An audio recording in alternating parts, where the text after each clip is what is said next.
Hey everyone. Well, followed from yesterday's episode about the LTCM. So the long-term capital management emerged during a shift on the Wall Street, where traditional trading, which is heavily reliant on instinct and human hunches, it was a given way to new an era dominated by the quantitative analysis.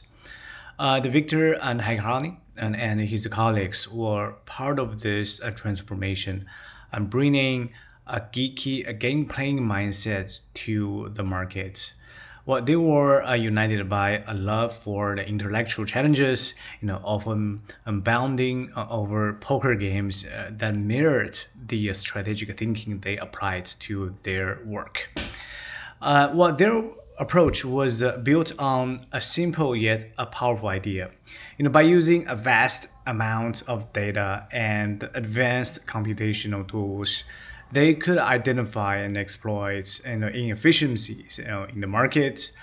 Well, unlike the conventional investors who bet on a company's future based on its performance or prospects, the LTCM's team focused on discrepancies, situations where the price of one asset didn't align with another closely related asset.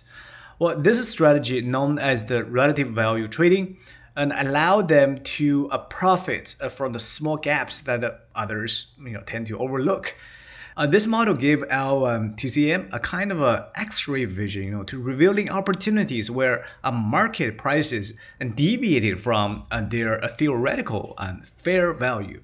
Well, for example, they might bet on the Russia debt in rubles, and which is undervalued due to excessive fear, while betting against the Russian debt in dollars, which is overpriced due to misplaced confidence. These trades were designed to converge over time, while basically delivering a profit as prices corrected itself. So in its early years, LTCM seems unstoppable. Starting with a 1.3 billion investor capital in February 1994, the fund delivers an astonishing returns, 43% in 1995 and 41% in 1996. By late 1997, their assets had swelled to over $7 billion. The Victor Haghani and recalled the averaging over 30% annual returns, far exceeding their expectations. This success wasn't just luck. It stemmed from a disciplined, basic four-step process and identify opportunities, they surround the market for assets priced too low or too high or relative to the similar securities. Second, analyze discrepancies. They investigated why these gaps existed, determining whether they had widened or narrowed over time.